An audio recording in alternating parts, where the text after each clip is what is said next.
എല്ലാവർക്കും നമസ്കാരം. LB academy online ക്ലാസ്സിൻ്റെ പുതിയൊരു വീഡിയോയിലേക്ക് എല്ലാവർക്കും സ്വാഗതം. അപ്പോൾ നമ്മൾ ഇന്ന് നോക്കാനായിട്ട് പോകുന്ന നമ്മുടെ NOS+2 സയൻസ് വിദ്യാർത്ഥികളുടെ കെമിസ്ട്രിയിലെ ഏറ്റവും പ്രധാനപ്പെട്ട കുറച്ച് ക്വസ്റ്റ്യൻ ആൻസേഴ്സ് ആണ് കേട്ടോ. അപ്പോൾ ഇന്ന് നമുക്ക് +2 സയൻസ് വിദ്യാർത്ഥികൾക്ക് കെമിസ്ട്രിയുടെ എക്സാം ആണ്. നിങ്ങൾ ഓൾറെഡി പഠിച്ചു വെച്ചിട്ടുണ്ടാവും എല്ലാ ചാപ്റ്റേഴ്സിലെ കുറച്ച് ക്വസ്റ്റ്യൻ ആൻസേഴ്സ് അല്ലേ. എങ്കിൽ പോലും ഏറ്റവും പ്രധാനപ്പെട്ട അതായത് നിങ്ങൾക്ക് പാസ്സാക്കാൻ വേണ്ടിയിട്ടുള്ള കുറച്ച് ക്വസ്റ്റ്യൻ ആൻസേഴ്സ് ആണ് നമ്മൾ ഈ ഒരു വീഡിയോയിൽ ഉൾക്കൊള്ളിച്ചിട്ടുള്ളത്. പ്രത്യേകം ശ്രദ്ധിക്കുക. പരീക്ഷ എന്ന് പറയുന്നത് ഒന്നെങ്കിൽ എളുപ്പമാകാം അല്ലെങ്കിൽ ബുദ്ധിമുട്ടാകാം എന്ന് പറഞ്ഞിട്ട് നമ്മൾ ക്വസ്റ്റ്യൻ പേപ്പർ കൈ കെട്ടി കഴിയുമ്പോഴത്തേനും അറിയില്ല എന്ന് പറഞ്ഞ് ഒന്നും ആൻസർ ഷീറ്റിൽ എഴുതാതിരിക്കല്ല. അറിയാവുന്ന അതായത് നിങ്ങൾക്ക് എന്താണോ അറിയാവുന്ന അതെങ്കിലും നിങ്ങൾ ആൻസർ ഷീറ്റിൽ എഴുതി വെക്കാനായിട്ട് പ്രത്യേകം ശ്രദ്ധിക്കണം. അതായത് ഒരു ക്വസ്റ്റ്യൻ പോലും വിട്ട് കളഞ്ഞേക്കല്ല. പഠിച്ച കാര്യങ്ങൾ അങ്ങനെ തന്നെ ആൻസർ ഷീറ്റിലോട്ട് എഴുതാനായിട്ട് പ്രത്യേകം ശ്രദ്ധിക്കണം കേട്ടോ. എങ്കിലും നമുക്കൊരു പാസ് മാർക്ക് എങ്കിലും കിട്ടത്തുള്ളൂ. ഒന്നും എഴുതാതെ പോരരുത് എന്നാണ് പറഞ്ഞതിൻ്റെ അർത്ഥം. ഓക്കെ, അപ്പോൾ ഒന്നുകൂടെ ഈ ഒരു ക്വസ്റ്റ്യൻസ് ഒക്കെ നോക്കി വെക്കുക കേട്ടോ. ഇതൊക്കെ നിങ്ങൾ പഠിച്ചിട്ടുണ്ടോ എന്നൊക്കെ ഒന്ന് ചെക്ക് ചെയ്ത് നോക്കണം കേട്ടോ. ഫസ്റ്റ് ക്വസ്റ്റ്യൻ നോക്കി, what are the 3 sub atomic particles? നമുക്ക് അറിയാവുന്നതാണ് അല്ലേ, പ്രോട്ടോൺസ്, ന്യൂട്രോൺസ് ആൻഡ് ഇലക്ട്രോൺസ്. നമുക്ക് വൺ വേർഡിലൊക്കെ ചോദിക്കാൻ ചാൻസ് ഉള്ളൊരു ക്വസ്റ്റ്യൻ ആണേ. ഇനി അതേപോലെ തന്നെ അടുത്തൊരു ക്വസ്റ്റ്യൻ ആണ്, വാട്ട് ഈസ് ആറ്റോമിക് നമ്പർ? അല്ലേ, ആറ്റോമിക് നമ്പർ നമുക്കറിയാം Z എന്ന് പറയുന്ന ലെറ്റർ വെച്ചിട്ടാണ് റിപ്രസെൻറ്റ് ചെയ്യുന്നത്. ഒരു ആറ്റോമിക് നമ്പർ എന്ന് പറഞ്ഞാൽ എന്താണ്? It is the number of protons in the nucleus of an atom. അല്ലേ, ഒരു ആറ്റത്തിൻ്റെ ന്യൂക്ലിയസിലുള്ള പ്രോട്ടോണുകളുടെ എണ്ണത്തിനെയാണ് നമ്മൾ എന്തെന്ന് പറയുന്നത്? ആറ്റോമിക് നമ്പർ എന്നുകൊണ്ട് അർത്ഥമാക്കുന്നത്. സോ ആറ്റോമിക് നമ്പർ എന്താണ്, മാസ് നമ്പർ എന്താണ്, ഇതൊക്കെ ഒന്ന് നോക്കി വെക്കാനായിട്ട് പ്രത്യേകം ശ്രദ്ധിക്കുക. അടുത്ത പ്രധാനപ്പെട്ട ഒരു ക്വസ്റ്റ്യൻ ആണ് ഐസോടോപ്സ്, ഐസോബാർ. അത് നോക്കി വെക്കാൻ വളരെ ഇമ്പോർട്ടൻ്റ് ആണ് കേട്ടോ.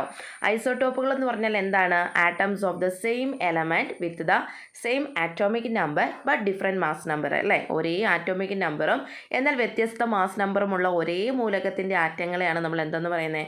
ഐസോടോപ്സ് കൊണ്ട് അർത്ഥമാക്കുന്നത്. അപ്പോൾ ഐസോടോപ്സും ഐസോബാറൊക്കെ നോക്കി വെക്കുക, വളരെ ഇമ്പോർട്ടൻ്റ് ആണ്. അടുത്തൊരു പ്രധാനപ്പെട്ട ഒരു ക്വസ്റ്റ്യൻ ആണ് ഹൈസൻബർഗ്സ് അൺസർട്ടനിറ്റി പ്രിൻസിപ്പിൾ. അല്ലേ, ഹൈസൻബർഗിൻ്റെ അൺസർട്ടനിറ്റി പ്രിൻസിപ്പിൾ എന്താണ് എന്നുള്ളത് ക്വസ്റ്റ്യൻ വരാറുള്ളതാണ്. എന്താണ് uncertainty principle? It is impossible to determine simultaneously the exact position and momentum of an electron. അല്ലേ, ഒരു ഇലക്ട്രോണിൻ്റെ കൃത്യമായിട്ടുള്ള സ്ഥാനവും അല്ലെങ്കിൽ മൊമെൻറ്റവും ഒരേ സമയം കണ്ടുപിടിക്കാനായിട്ട് കഴിയില്ല എന്നുള്ളതാണ് അദ്ദേഹത്തിൻ്റെ പ്രിൻസിപ്പിൾ, അതായത് ഹൈസൻബർഗ്സ് അൺസർട്ടനിറ്റി പ്രിൻസിപ്പിൾ എന്ന് പറയുന്നത്.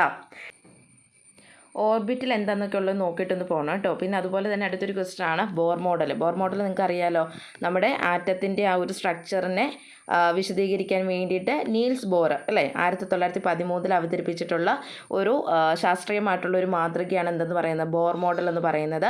സോ നമ്മുടെ റുദർഫോർഡിൻ്റെ ആറ്റോമിക് മോഡലിലെ എല്ലാ പോരായ്മകളും പരിഹരിക്കുന്നതിന് വേണ്ടിയിട്ടാണ് ബോർ ഈ ഒരു കോൺസെപ്റ്റ് നമ്മളിലേക്ക് കൊണ്ടുവന്നത് അല്ലേ. അപ്പോൾ ബോർ മോഡൽ എന്താണെന്നുള്ളത് പഠിച്ചു വെച്ചോണം, ഇമ്പോർട്ടൻ്റ് ആണ്.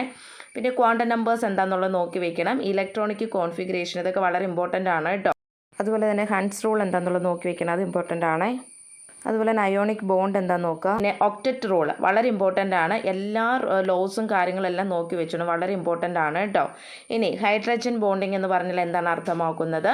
വളരെ പ്രധാനപ്പെട്ട ഒന്നാണ് VSPR തിയറി അല്ലേ. കെമിസ്ട്രിയിലെ ഏറ്റവും പ്രധാനപ്പെട്ടതാണ് VSPR തിയറി, അത് നോക്കി വെക്കുക. പിന്നെ why is water bend in shape? ജലത്തിന് വളഞ്ഞ് അല്ലെങ്കിൽ ബെൻ ഷേപ്പ് വരാനായിട്ട് കാരണം എന്താണ് അല്ലേ. ഹൈബ്രിഡൈസേഷനൊക്കെ വളരെ ഇമ്പോർട്ടൻ്റ് ആണ്, പഠിച്ചിട്ട് പൊക്കോണം. പിന്നെ മോളിക്കുലർ ഓർബിറ്റൽ തിയറി എന്താണെന്നുള്ളത് നോക്കിയിട്ട് പോകണം, വളരെ ഇമ്പോർട്ടൻ്റ് ആണ് കേട്ടോ. പിന്നെ ഇത് നോക്കണം കേട്ടോ, അതായത് മാഗ്നറ്റിക് നേച്ചേഴ്സ്, പാരാമാഗ്നറ്റിക് ആൻഡ് ഡൈമാഗ്നറ്റിക് എന്താണെന്നുള്ളത് പഠിച്ചു വെച്ചോണേ. ഡൈപോൾ മൊമെൻറ്റ്, ബോണ്ട് ഓർഡർ, പിന്നെ കോളിഗേറ്റീവ് പ്രോപ്പർട്ടീസ് വളരെ ഇമ്പോർട്ടൻ്റ് ആണ്, എല്ലാ തവണയും പരീക്ഷയ്ക്ക് ചോദിക്കുന്ന ഒന്നാണ് കേട്ടോ. പിന്നെ ഹെൻറീസ് ലോയ്, അതും വളരെ ഇമ്പോർട്ടൻ്റ് ആയിട്ടുള്ള ഒന്നാണ്. റൗൾട്ട്സ് ലോയ് വളരെ ഇമ്പോർട്ടൻ്റ് ആണ്. പിന്നെ അതുപോലെ തന്നെ ഐഡിയൽ സൊല്യൂഷനും നോൺ ഐഡിയൽ സൊല്യൂഷനും തമ്മിലുള്ള ഡിഫറൻസ് നോക്കിയിട്ട് പോകണം കേട്ടോ, അതും ഇമ്പോർട്ടൻ്റ് ആയിട്ടുള്ളൊരു ക്വസ്റ്റ്യൻ ആണ്. പിന്നെ law of conservation of energy വളരെ ഇമ്പോർട്ടൻ്റ് ആണ്. പിന്നെ അതുപോലെ തന്നെ സ്ട്രേറ്റ് ഫംഗ്ഷനൊക്കെ ചെറിയൊരു ഡെഫിനേഷൻ പോലെ ഓർത്ത് വെച്ചേക്കുക കേട്ടോ. പിന്നെ എൻതാൽപ്പി, ഇതെല്ലാം വളരെ ഇമ്പോർട്ടൻ്റ് ആണ് കേട്ടോ. അതായത് ഇൻറ്റേർണൽ എനർജി, എൻതാൽപ്പി, എൻട്രോപ്പി, ഈ സാധനങ്ങളെല്ലാം നോക്കിയിട്ട് പോകണം, അത് വളരെ ഇമ്പോർട്ടൻ്റ് ആണ്. ഒരു സിസ്റ്റം എന്നാൽ എന്താണ്? ഹെസസ് ലോയ്, അതൊക്കെ നോക്കുക, വളരെ പ്രധാനപ്പെട്ട ക്വസ്റ്റ്യൻസ് ഇതൊക്കെ കേട്ടോ. ഗിബ്സ് ഫ്രീ എനർജി വളരെ ഇമ്പോർട്ടൻ്റ് ആണ്. അതിനകത്ത് ഓരോ ടേമും എന്തിനാണ് സൂചിപ്പിക്കുന്നതെന്നൊക്കെ ഉള്ളത് പഠിച്ചു വെക്കുക. ഇവിടെ ഡെൽറ്റ എന്ന് ടൈപ്പ് ചെയ്ത് കൊടുത്തിരിക്കുന്നത്, അതല്ല ഡെൽറ്റ ഇതാണ് ഉദ്ദേശിക്കുന്നത്. Delta G, delta S, delta H എന്താണെന്നുള്ളത് നോക്കി വെക്കണം കേട്ടോ. ഇനി അതേപോലെ തന്നെ തെർമോഡൈനാമിക്സ് ലോസ് അറിയാലോ, first Loy, second Loy, third Loy, അത് മൂന്നും ഓർത്ത് വെച്ചോണം, വളരെ ഇമ്പോർട്ടൻ്റ് ആണ് കേട്ടോ. അതിൻ്റെ ഇക്വേഷൻസും കാര്യങ്ങളൊക്കെ ഒന്ന് ഓർത്ത് വെക്കുക. സപ്പോണിഫിക്കേഷൻ എന്ന് പറഞ്ഞാൽ എന്താണ് ഓർത്ത് വയ്ക്കുക.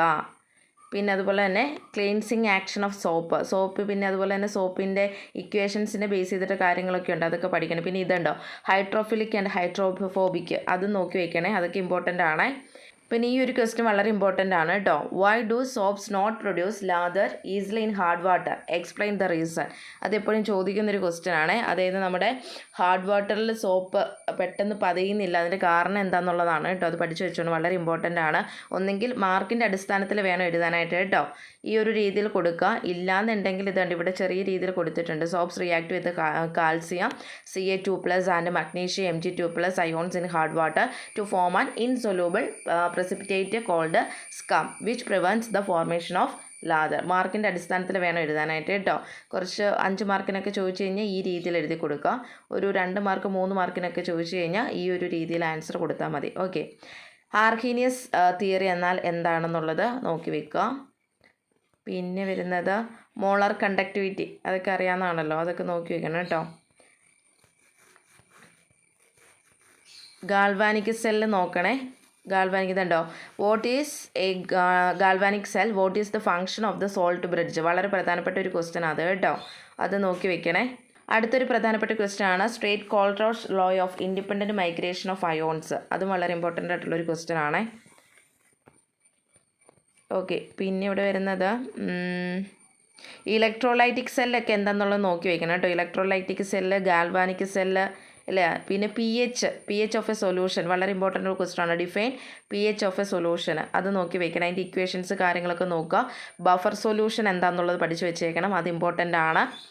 പിന്നെ അടുത്തൊരു പ്രധാനപ്പെട്ട ക്വസ്റ്റ്യൻ എന്ന് പറയുന്നത് ഇത് നോക്കി വയ്ക്കണം കേട്ടോ. അതായത് സൊല്യൂബിലിറ്റി പ്രൊഡക്റ്റ് KSP, അത് നോക്കി വയ്ക്കണം, ഇമ്പോർട്ടൻ്റ് ആണ്.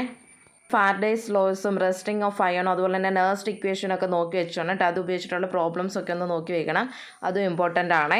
അപ്പോൾ ഇത്രയുമാണ് നമ്മുടെ കെമിസ്ട്രിയിലെ ഏറ്റവും പ്രധാനപ്പെട്ട കുറച്ച് ക്വസ്റ്റ്യൻസ്. അപ്പോൾ ഇപ്പോൾ ഈ പറഞ്ഞേക്കുന്നൊക്കെ ഒന്ന് നോക്കിയിട്ട് പോകാനായിട്ട് പ്രത്യേകം ശ്രദ്ധിക്കുക. അത്യാവശ്യം പാസ്സിനേക്കാളും കുറച്ചുകൂടെ മാർക്ക് വാങ്ങാൻ പറ്റുന്ന രീതിയിലുള്ള ക്വസ്റ്റ്യൻസ് നമ്മൾ ഇൻക്ലൂഡ് ചെയ്തിട്ടുണ്ട്. സോ ഇതൊക്കെ നിങ്ങൾ പഠിച്ചിട്ടുണ്ടോ എന്ന് ചെക്ക് ചെയ്തിട്ട് വേണം പോകാനായിട്ട് കേട്ടോ. ഇതൊക്കെ ഒന്നുകൂടെ ഒന്ന് നോക്കിയിട്ട് പോകാനായിട്ട് പ്രത്യേകം ശ്രദ്ധിക്കണം. അപ്പോൾ നിർത്തുന്നു. NS സംബന്ധിച്ചുള്ള പുതിയ ഇൻഫർമേഷൻസുമായി നെക്സ്റ്റ് വീഡിയോയിൽ കാണാം. Thank you.